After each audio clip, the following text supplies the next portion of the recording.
Olá, eu sou Ana Raquel, sou aluna do PPGEL da UFP e estou aqui para trabalhar a oficina Literatura do Trauma. O objetivo da oficina é propor uma reflexão sobre a literatura e sua relação com o trauma. É a partir de uma análise das personagens Bertoleza e Piedade na obra O Cortiço, de Aloysio de Azevedo. Então, nesse sentido, para esta oficina, vamos utilizar as contribuições de Antônio Cândido, com a sua obra Literatura e Sociedade, e Márcio Seligman, com Literatura e Trauma. Então, o que diz a teoria com relação ao trauma? Primeiro, Antônio Cândido, que ele trabalha a relação do meio com a obra, essa influência que o meio traz para a obra. Então, ele cita que o externo, e quando ele fala o externo, ele está falando social, importa. Não como causa, nem como significado, mas como elemento que desempenha um certo papel na constituição da estrutura, tornando-se, portanto, interno. Então, ele como sociólogo, ele tem esse olhar mais para as questões sociais, os fatores externos influenciando a obra literária. O autor argumenta ainda que o elemento social se torna um dos muitos que interfere na economia do livro, ao lado dos psicológicos, religiosos, linguísticos, entre outros. Portanto, mesmo ele sendo sociólogo, ele dialoga com outros viés dentro da obra. A sociologia trabalha com a psicologia, com a linguística, tudo dentro da obra, fazendo diálogo. Já do ponto de vista de Seligman, trabalha a questão da literatura e trauma, ela pode ser entendida a partir, eu coloquei aqui 3 viés, né? O trauma, né, para ele, é como uma fixação psíquica na situação de ruptura. Ele argumenta ainda também que a fonte da situação traumática também pode ser uma excitação pulsional interna, como vir de uma vivência externa, e aí trabalhando a questão também social, fazendo esse diálogo, como já foi mencionado antes. E o trauma pode ser visto como uma quebra de confiança entre duas partes. Certo? Baseado nisso, nós vamos fazer uma análise em cima da obra O Cortiço, de Aloysio Azevedo, né, um autor bastante conhecido, assim também como uma obra bastante conhecida no nosso meio literário. Aloysio Azevedo, me reportando logo ao autor, nasceu em São Luís, no Maranhão, em 1857. Publicou O Cortiço em 1890. Já pensando aí, 1890, questões sociais, nós estamos vivendo um período pré-abolição da escravatura.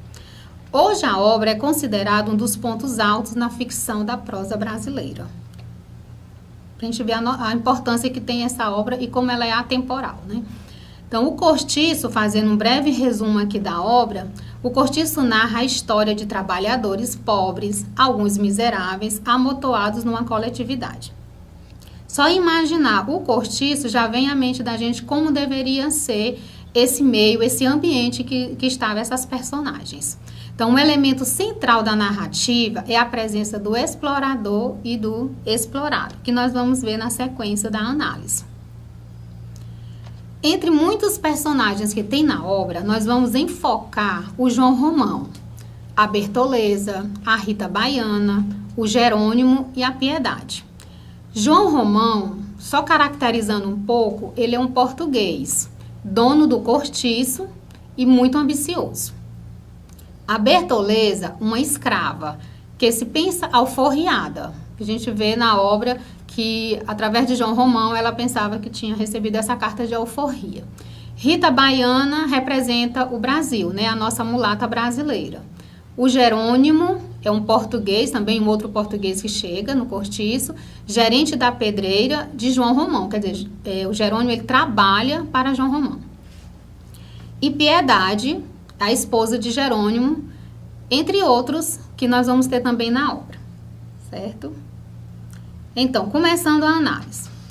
Na obra, percebemos na personagem Bertoleza, como foi falado no início, nós vamos trabalhar com a Bertoleza e com a Piedade. Vamos fazer a análise em cima delas duas. Então, foi identificado nela a representação da mulher do século XIX. Então, essa mulher ela não é mais idealizada como na época romântica, mas sim escrava e submissa. Lembrando que essa obra é uma obra do real naturalismo, né, e ele vai enfocar bastante essas questões naturalistas. porém, uma mulher que desejava sua liberdade e extremamente dedicada ao seu amante, que é o João Romão, certo?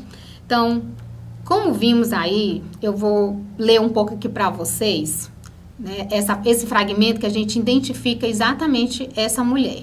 João Romão mostrou grande interesse por esta desgraça. Que desgraça foi essa? Foi porque ela tinha perdido o relacionamento dela anterior, que era o dono, que se dizia o dono dela, né, por ela ser escrava. Então, fez-se até participante direto dos sofrimentos da vizinha. E com tamanho empenho a lamentou, que a boa mulher o escolheu como confidente. Então, ele se aproximou dela, lamentou a desgraça de Bertoleza, essa questão da ainda ser escrava, não tá alforriada ainda. E ele se aproximou dela, certo? Com isso, ele ganhou que a confiança da Bertoleza, né? Então, quando deram fé, já eram amigados, então eles passaram a morar juntos. Ele propôs morarem juntos e ela concordou de braços abertos, feliz em meter-se de novo com o português. Por que com o português? Porque esse português era considerado no Brasil uma classe melhor, superior à dos escravos, né? Analisando ainda a questão da Bertoleza, nós vimos um outro fragmento, né? E Bertoleza bem que compreendia tudo isso. Nesse fragmento já começa aí a ver a questão do trauma, né? Porque aqui Bertoleza ela tá sentindo que João Romão já não tá mais gostando dela, já tem um ar de traição, né? Então, e Bertoleza bem que compreendia tudo isso e bem que estranhava a transformação do amigo que é amante. Então, ele ultimamente mal se chegava para ela. A desgraçada, e você vê que é uma linguagem bem naturalista, bem real mesmo, não tem mais nada de romantismo. A desgraçada muitas vezes sentia-lhe cheiro de outras mulheres e chorava em segredo. O chorava em segredo já nos remete a uma certa submissão, né? Por ela ser escrava, por ela ser pobre, por ela ser mulher, então ela sabia, mas ficava em segredo ali. Sem ânimo de reclamar os seus direitos. Direito é uma palavra que os escravos não tinham, né? Então, envergonhada de si própria, amaldiçoando-se de quem era, né? Por ser escrava. Se sentir como, né? Então, este fragmento define a possibilidade do trauma no sofrimento da personagem. Esta sofre com a suspeita da traição do amante, ainda que de forma silenciosa, como também da possibilidade de um retorno à sua condição de escrava. Então, existem dois sofrimentos aí para Bertoleza, né? Tanto a traição de quem ela está amando, como também a possibilidade dela retornar, né, ao fato de ser escrava. Um outro fragmento na obra que encontramos a possibilidade do trauma é bem no final da obra, onde Bertoleza está preparando o jantar de João Romão e dos outros que ali viviam por perto, que ela nunca deixou de fazer o trabalho dela dentro de casa, e que chega o filho mais velho do patrão dela, da época que ela ainda era escrava, né? Na cabeça dela, porque ela era escrava. Então, é o seguinte, Bertoleza, então, erguendo-se com o ímpeto de anta brávia, recuou de um salto e antes que alguém conseguisse alcançá-la, já de um só golpe carteiro e fundo, rasgara o ventre de um lado a outro. E depois emborcou para a frente, rugindo e esfoceando moribunda numa lameira de sangue. Então, o que aconteceu? O que a gente pode ver como trauma? Ela teve dois momentos ruins para ela, tanto a traição do João Romão, como na cabeça dela o retorno a ser escrava. Foi tão traumático para ela a situação que ela preferiu o suicídio. Então, Bertoleza, ela se matou. E outra coisa que chama a atenção também da gente com relação à obra é a relação da animalidade. Que quando ele diz aqui que ela emborcou para a frente, rugindo e esfoceando moribunda numa lameira de sangue, é um aspecto muito animalesco também que a obra traz, por ser também essa questão do real naturalismo. Portanto, tanto o adultério como a escravidão perpassam nas ações da personagem, né, como traumas. Asseverando que Seligman mencionou, o trauma pode ser visto como uma quebra de confiança. Então, essa afirmação de Seligman na obra dele é bem vista aqui na obra, porque ela doutor total confiança para João Romão, e de repente existe essa quebra, essa ruptura na confiança, remetendo, né, ao trauma. Então, nesse sentido, podemos identificar a relação do social e do trauma dialogando nos pensamentos e nas ações da personagem Bertoleza. Prosseguindo com a análise, nós vamos passar para outra personagem, que é a Piedade, né? Em Piedade já tem um outro perfil. Piedade é descrita pelo autor, né, como uma mulher de seus 30 anos, de boa estatura, uma carne ampla e rígida, cabelos fortes de um castanho fulvo, dentes poucos alvos, mais sólidos e perfeitos, cara cheia, fisionomia aberta. Então, é uma descrição, porque Piedade é portuguesa, chegando no Brasil, então você já vê toda uma descrição diferente da personagem, né? Então, podemos visualizar como estruturante na narrativa, de imediato, a diferença social entre Bertoleza e Piedade. A primeira é escrava e amante de um português. A segunda chega ao cortiço como uma mulher branca, casada e com uma filha.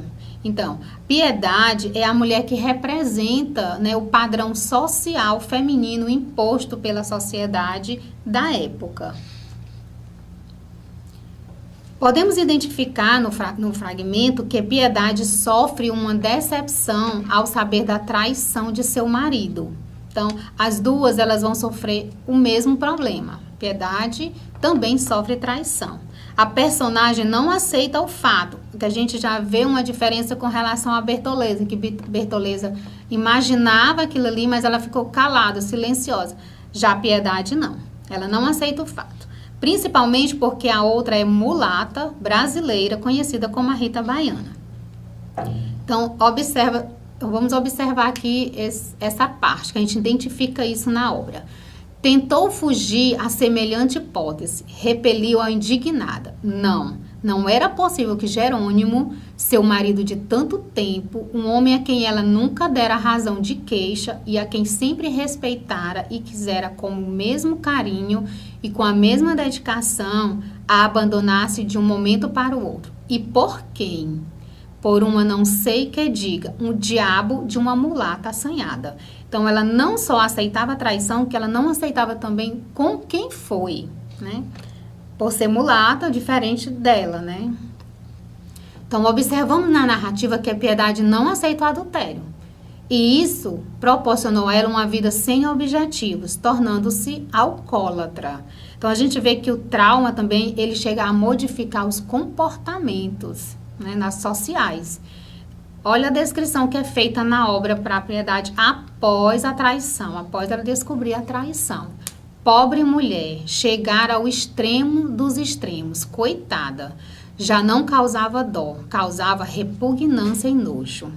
Apagaram-se-lhe os últimos vestígios de brio. Vivia andrajosa, sem nenhum trato e sempre ébria.